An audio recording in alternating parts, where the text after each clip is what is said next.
सन्मान्य सभापती महोदय, शिक्षण विभागावरती ही अत्यंत महत्त्वपूर्ण अशी लक्षवेधी आहे। या ठिकाणी जे शिक्षण मंत्री शिक्षण विभागानं निवेदन सादर केलेलं आहे ते निवेदनाच्या बाबतीत आपण जर वाचलं तर शिक्षण विभाग या बाबतीत गंभीर असं काही दिसत नाही। याचं कारण या ठिकाणी सन्मान्य सभापती महोदय, सर्वोच्च न्यायालयाने दिनांक 1 सप्टेंबर 2025 रोजी दिलेल्या निर्णयानुसार इयत्ता 1 ते 8वी पर्यंत अध्यापन करणाऱ्या सर्व शिक्षकांना टीईटी परीक्षा अनिवार्य असल्याचे घोषित केले असून हा निर्णय पूर्वलक्षी प्रभावाने लागू झालेला आहे। या निर्णयाचा परिणाम म्हणून राज्यातील 20 ते 25 वर्षापासून या शिक्षण विभागात सेवा देणारे शिक्षक जे आहेत त्यांच्या नोकरीवर थेट गदा येऊन राहिलेली आहे।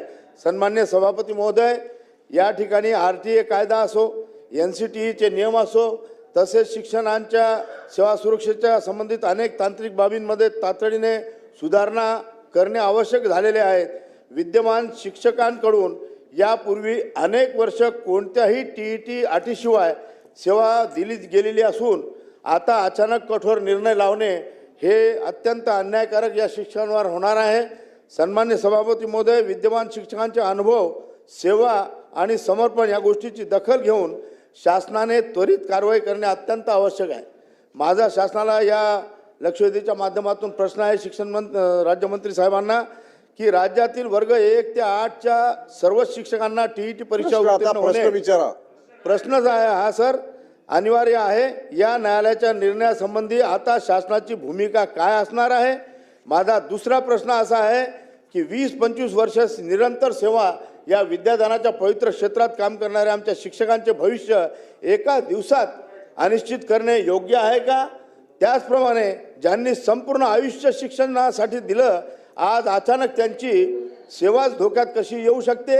माझा तिसरा प्रश्न असा आहे की देशातील इतर काही राज्य या ठिकाणी पुनर्विलोकन याचिका या निर्णयाच्या विरुद्ध दाखल करत आहे।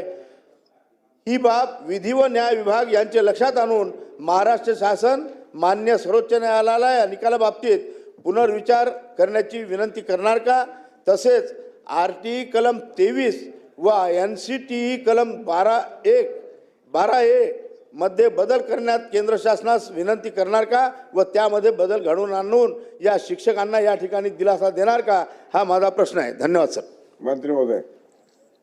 सभापती महोदय, सन्मान्य सदस्य किरण सरनाईक साहेबांनी सांगितलं की मागच्या 20 ते 25 वर्षापासून शिक्षणाचं पवित्र कार्य करणाऱ्या शिक्षकांवरती टीईटीमुळे थोडी अडचण निर्माण त्या ठिकाणी झालेली आहे आणि अतिशय पोटतिडकीने ते हा मुद्दा मांडतात कारण किरण सरनाईक साहेबांची कारकीर्द देखील 20 ते 25 वर्ष अशीच यशस्वीपणे चालली पाहिजे याच्याकरता त्यांची पोटतिडकी ही खूप जास्त आहे। परंतु आपण मांडलेला मुद्दा अतिशय महत्त्वाचा आहे, परंतु या मुद्द्याची पार्श्वभूमी देखील सरनाईक साहेब आपण समजून त्या ठिकाणी घेतली पाहिजे। प्रश्न तुम्ही डिटेल विचारता आणि उत्तर डिटेल सांगू नका म्हणता, मग राहू द्या राहू द्या। तुम्हाला जर पाहिजे नाही उत्तर, तुम्ही प्रश्न तुमची अपेक्षा अशी आहे का प्रश्न मोठा असला पाहिजे, उत्तर शॉर्ट असलं पाहिजे, तर मी तुम्हाला शॉर्टमध्ये सांगतो। ह्या संदर्भामध्ये आपण बैठक घेतली होती, त्याच्यामध्ये सरकारची पूर्ण इच्छा आहे। हा दिलेला निर्णय सर्वोच्च न्यायालयाचा आहे। सरकार देखील पुनर्विलोकन याचिका दाखल करण्यास तयार होती आणि शासनाच्या विधी व न्याय विभागाने सदर प्रस्ताव सादर करता येणार नाही असं उत्तर दिल्यामुळे प्रस्ताव सादर करता आला नाही।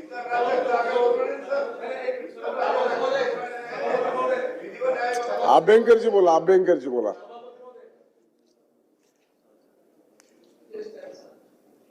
सभापती महोदय, मी प्रश्न विचारण्याच्या आधी थोडंसं बॅकग्राऊंड एका मिनिटामध्ये सांगतो आहे।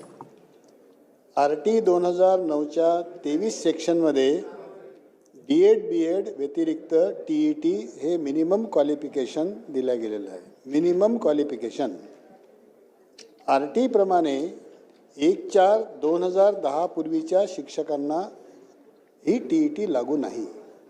आरटी प्रमाणे आरटीच्या तरतुदीप्रमाणे NCTEने अधिसूचना काढली 28/8/2010ला आणि त्यात सुद्धा असं नमूद केलं आहे की या 28/8/2010च्या नंतरच दाखल झालेल्या शिक्षकांना ही TET लागू होणार आहे।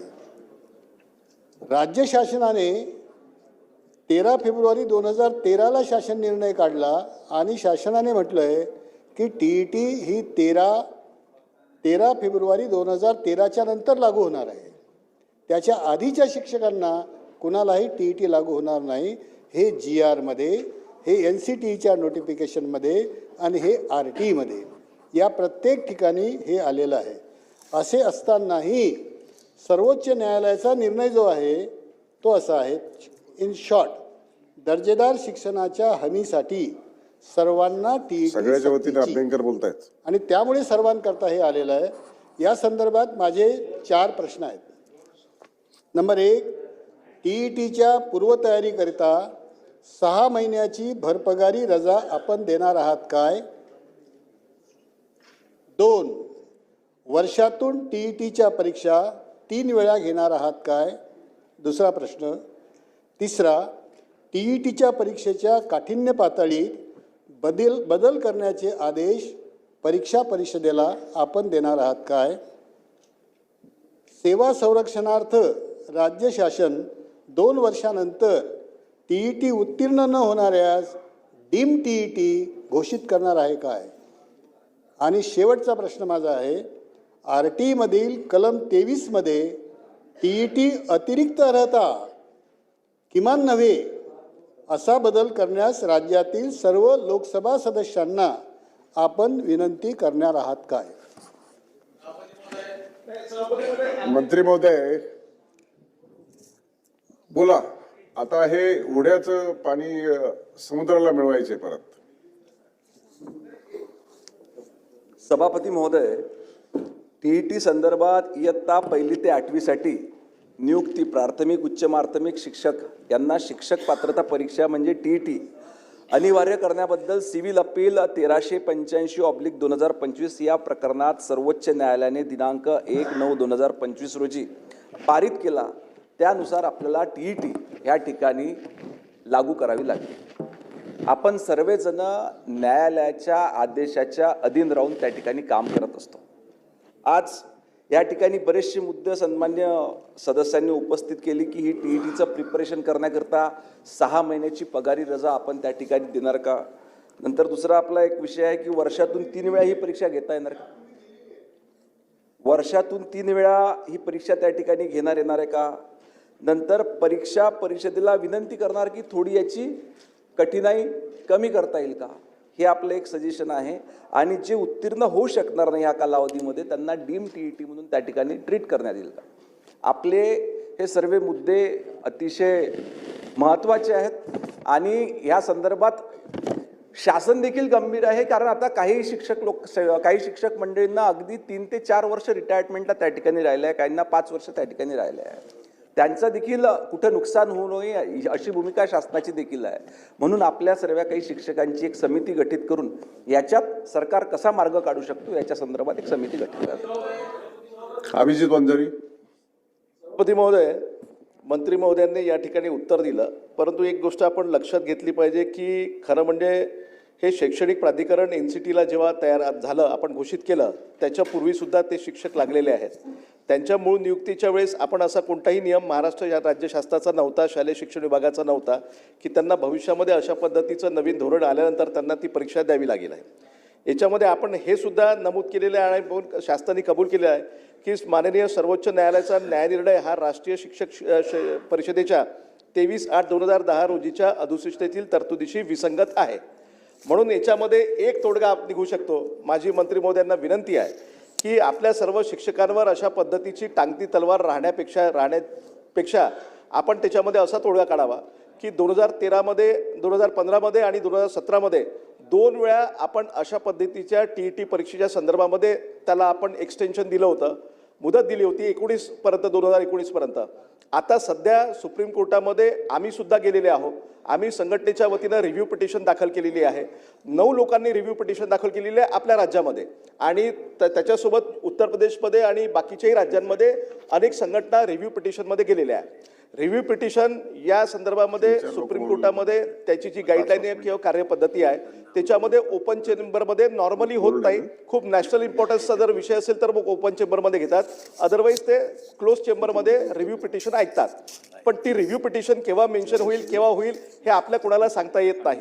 आपण जे सांगितलेलं आहे की आम्ही रिव्ह्यू पिटिशनच्या संदर्भामध्ये विधी व न्याय विभागाला आपण तो त्यांचा अभिप्राय मागितला होता, त्यांनी तो निगेटिव्ह दिला. खरं म्हणजे तेव्हाच आपण इंटरफेअर करायला पाहिजे होतं आणि त्यांना सांगायला पाहिजे होतं की शासनाची ही भूमिका आहे की आम्हाला त्या ठिकाणी रिव्ह्यू पिटिशनमध्ये जायचं आहे. पण तरी गेलं नाही.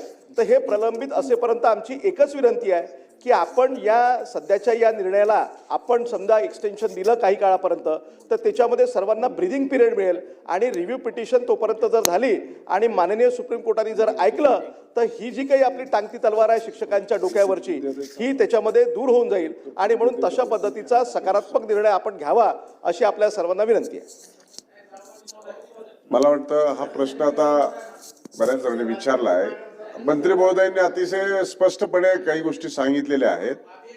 आपण सर्वजण हात उंच करतायत हे सगळे लक्षात घेता आपल्याला वेळ आणि आजचा समोर असलेला बिझनेस याचं नीटनाटकं नियोजन करावं लागेल. 260चं उत्तर आहे, आपलं विनियोजन बिल आहे, पुरवणी मागण्यावर आणखी काही लोकांना बोलायचं आहे, आणखी 2 लक्षवेधी प्रलंबित आहेत. मंत्री महोदय बोला. आता कोणाचा प्रश्न निर्माण होणार नाही, विचारायची भावना होणार नाही असं उत्तर द्या. करेक्ट.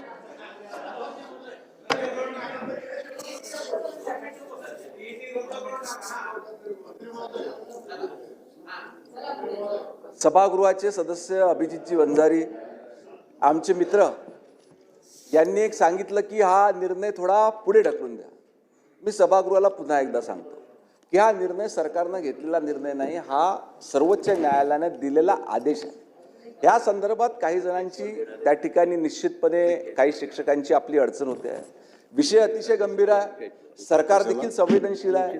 ह्या सर्व याच्यावर काहीतरी मार्ग निघाला पाहिजे. आपल्यासारख्या ज्येष्ठ मंडळीच्या सूचना देखील त्या ठिकाणी मिळाल्या पाहिजे आणि लवकरात लवकर आपण या संकटातून बाहेर निघालो पाहिजे. याच्याकरता मी मगाशी सांगितल्याप्रमाणे आपल्या सर्वांच्या सूचना घेऊन एक समिती तयार करून आपण सरकारपुढे त्या उपाययोजना ठेवू. ज्या पद्धतीनं आपल्या काही संघटना ह्या अडचणीची गंभीरता लक्षात घेऊन आपल्यातल्या काही संघटना त्या ठिकाणी सर्वोच्च न्यायालयामध्ये गेलेल्याच आहे. शासनाचं देखील जायचं होतं. मी स्वतः बैठक नागपूरला अभिजित भाऊ त्या ठिकाणी सर्व संघटनांची घेतलेली होती. परंतु आपल्या शासनाच्या विधी व न्याय विभागानं सांगितलं की अशा पद्धतीनं आपल्याला पुन्हा पुनर्लोकन याचिका त्या ठिकाणी सादर करता येणार नाही. परंतु याच्यामधून अजून काही मार्ग निघतो का याच्याकरिता आपल्यासारखे ज्येष्ठ सर्व सदस्य एकत्रित बसून ज्ञानमंथन करून एक समिती तयार करून ते सुझाव आपण सरकारकडे देऊन सरकार त्याची अंमलबजावणी करेल. लक्षवेधी क्रमांक 7. एक सभापती महोदय, नाही प्रश्न काळे साहेब ऐकून घ्या जरा. प्रश्न लक्षवेधी आली आहे, लक्षवेधीला अतिशय अनुकूल उत्तर देत आहेत आणि हे पहिल्यांदाच उपस्थित झाले असं नाहीये. याच्या अगोदर देखील प्रश्न उपस्थित झाला, मंत्री महोदयाने त्याच्यामध्ये उत्तर दिलेलं आहे, मीटिंग पण घेतलेली आहे. आता पुन्हा एकदा समिती गठीत करून तुमच्या अहवालानुसार निर्णय घेतो म्हणून सांगितलंय. सुप्रीम कोर्टाच्या आदेशानुसार झालेला हा निर्णय आहे आणि त्याच्यामुळे आपलं किती मंथन झालं तरी मला वाटत नाही याच्यात काही त्याच्यातून आउटपुट काही निघेल. फक्त आपलं बोललेलं रेकॉर्डवर येईल. पण तो आपलं आजची स्थिती पाहता आपण जरा मला वाटतं पुढे जाऊया.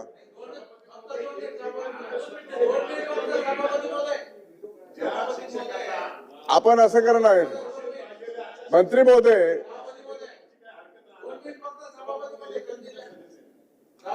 तुमच्या भावना तीव्र आहेत आणि सगळी लोक आपल्या या चर्चेला डोळे लावून बसलेले आहेत की नेमका टीईटीचा आज काय निर्णय होतोय. परंतु मंत्री महोदयांनी सुप्रीम कोर्टाचा संदर्भ दिल्यामुळे मला देखील काही निर्देश द्यायला बंधन यायला लागली इथे. नाहीतर मी तुमच्या बाजूनेच आहे, शिक्षकाच्या बाजूनेच आहे. राज्यातल्या जवळपास 1.5 लाख शिक्षकांचे डोळे आपल्याकडे लागलेले आहेत. का तर माझा बांधव खुर्चीवरती बसलेला आहे. ते 1.5 बनले. माझा बांधव खुर्चीवरती बसलेला आहे आणि न्यायाची अपेक्षा करतोय. सभापती महोदय, मंत्री महोदयांनी याच्या पूर्वीच मी सकाळी सुद्धा त्यांचा उल्लेख ज्या पद्धतीने केला तो पुन्हा रिपीट करत नाही. पण आपण एक दिलासा देणारं वक्तव्य केलं होतं की आम्ही सुप्रीम कोर्टामध्ये पुनर्विचार याचिका दाखल करण्यासाठी प्रयत्न करू आणि तो व्हिडिओ किती लोकांनी पाहिला? 3 लाख लोकांनी तो व्हिडिओ पाहिला. जरा युजर काढून पाहतो मी. मग सभापती महोदय, या माध्यमातून आता जे उत्तर दिलंय, एकतर ते पटलावर आपण ठेवावं की जे आपल्याला विधी व न्याय विभागाने या ठिकाणी सांगितलंय. दुसरं, त्याच्या पुढं पर्याय आहे आपल्याकडे की जेव्हा एखादं संकट, एखादा अडचण आपल्याला राज्याच्या पुढे येते तेव्हा सरकार त्यातून मार्ग काढणं ही आपली भूमिका असते. म्हणून आपल्याकडे आता ॲडव्होकेट जनरल आहेत जे आपल्या राज्य सरकारला विधीच्या बाबतीतला योग्य सल्ला देतात.